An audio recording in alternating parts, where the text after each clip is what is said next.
Assalamualaikum, salam rahayu.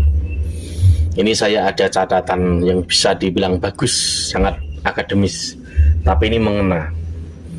Catatan ini bagus, saya anggap sangat akademik, tapi akan saya ringkas.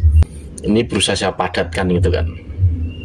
Model psikolinguistik doktrin Habib Ba'alwi dan dampaknya bagi Nusantara.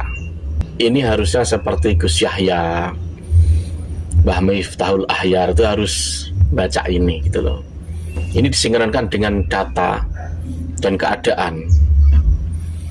Menguak operasi terselubung di akar rumput doktrin absolutisme klan Habib Ba'alwi Bazuza. Klan Habib masih mendoktrin masyarakat. Sebagian masyarakat lumpuh dan tunduk kepada mereka. Bagaimana mereka melakukannya? Berikut ini adalah pola doktrin Habib.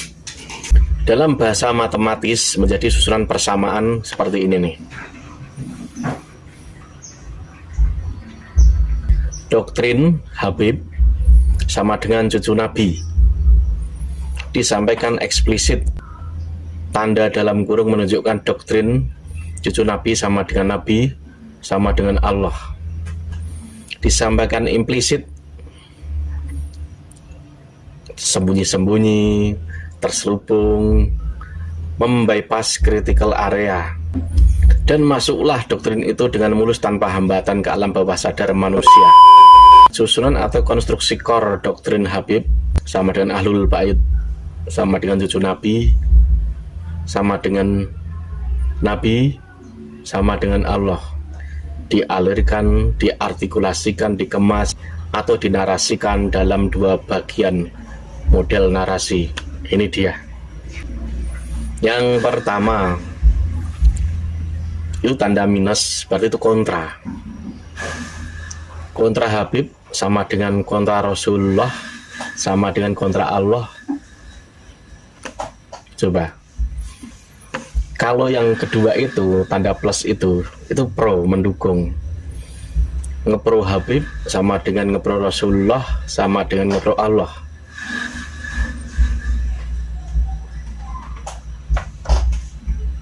Plus dan minus itu merupakan patron psikolinguistik untuk memanipulasi, mengontrol, mendikte, bahkan memaksa pikiran dan perilaku orang lain supaya mengikuti kehendaknya. Yang terjadi kan semacam itu. Kalau tidak ini sama Habib ini, kan begitu. Arti tanda minus adalah negasi, kontra, tidak mendukung, menolak, menentang, melawan, tidak patuh, tidak taat, menyakiti, atau frase semakna itulah. Secara naratif, klan Habib Ba'alwi mendoktrin yang bertentangan atau minus itu dengan Habib sama dengan bertentangan dengan Rasulullah. Bertentangan dengan Rasulullah sama dengan bertentangan dengan Allah. Persamaan di atas kemudian diikuti atau diasosiasikan dengan ancaman ilahi, spiritual, dengan alur dosa, azab, neraka, dan atau ancaman sarwang makna dengan itu seperti dosa besar, dapat azab, diazab Allah, dilaknat Allah, kualat, su'ul khotimah, tidak mendapat syafaat Nabi. Ngeri semua kan, menakutkan semua toh. Ini disebut naratif teknik, tindakan dengan sengaja atau narasi yang secara sengaja dibentuk dan disampaikan dengan tujuan membangkitkan ketakutan berlebih publik terhadap sesuatu. Ditakut-takuti, nanti kualat loh saat orang berbicara begitu, tandanya dia tuh sama gitu loh. Bahkan juga bisa jadi dia itu sebagai alatnya mereka, secara langsung maupun tidak langsung, secara sadar maupun tidak sadar. Kedua, plus Habib, plus itu berarti itu pro gitu kan, sama dengan plus Rasulullah, sama dengan plus Allah. Nih, arti tanda plus adalah afirmasi, pro, mendukung, menerima, taat, patuh, menenangkan, memberi, membela, jadi budak Habib, atau frase semakna itu. Secara naratif, klan Habib mendoktrin yang taat mengikuti plus dengan Habib sama dengan taat mengikuti Rasulullah. Taat mengikuti Rasulullah sama dengan taat mengikuti Allah. Ini Anda amati saja gitu loh. Persamaan di atas kemudian diikuti diasosiasikan dengan ganjaran ilahi spiritual, dengan alur pahala, nikmat, surga, dan atau iming-iming kenikmatan psikis seruang makna dengan itu seperti dapat pahala besar, diridhoi Allah, menyenangkan Rasulullah, dicintai Rasulullah, ditolong Rasulullah, mati masuk surga tanpa hisab, husnul khotimah, mendapat syafaat Nabi. Wah, enak semua itu. Iming-imingnya kan enak semua. Ini disebut sugar coating, tindakan, kalimat, atau janji yang dilapisi dengan hal manis secara berlebihan dengan tujuan agar terkesan positif atau menyenangkan si penerima perkataan.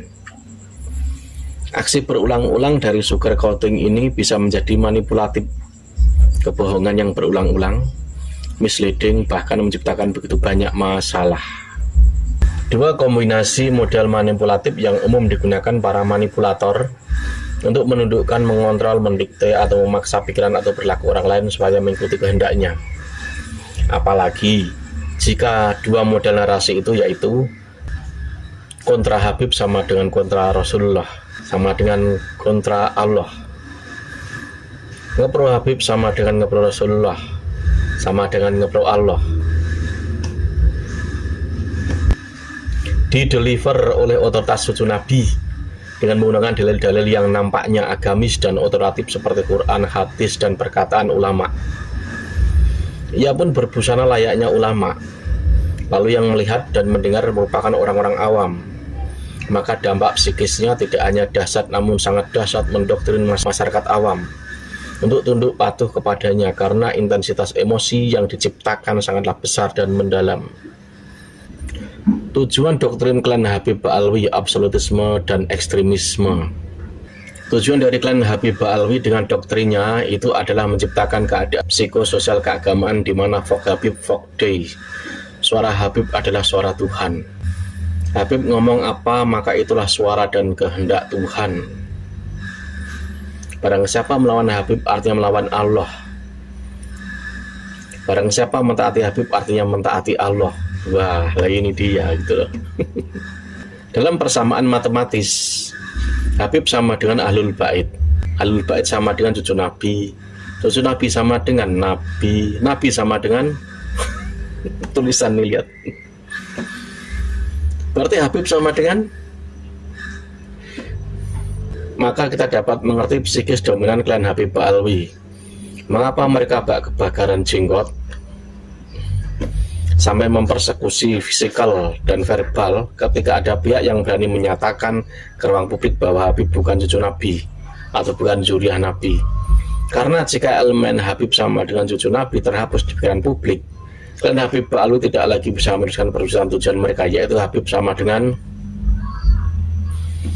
jembatan menuju tujuan itu terbakar hangus jika gagal. Makanya ada persekusi verbal, fisik gitu loh. Itu otak yang sudah tertanam sisi emosi, doktrin, dogma gitu loh.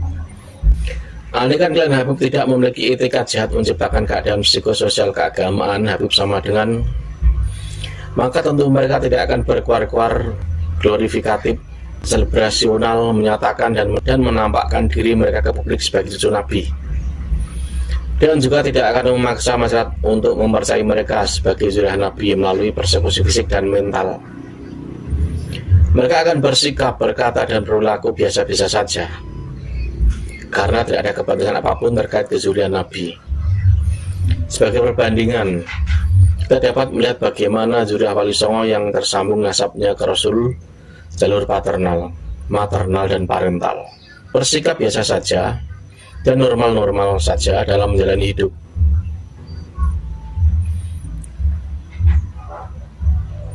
Kiai Tamam Munji Terah Bah Mutamakim berkata kepada penulis di suatu dialog podcast, Habib Ba'alwi itu yang mengaku zuriat Nabi loh dalam kurung, yang paling aneh di seluruh dunia.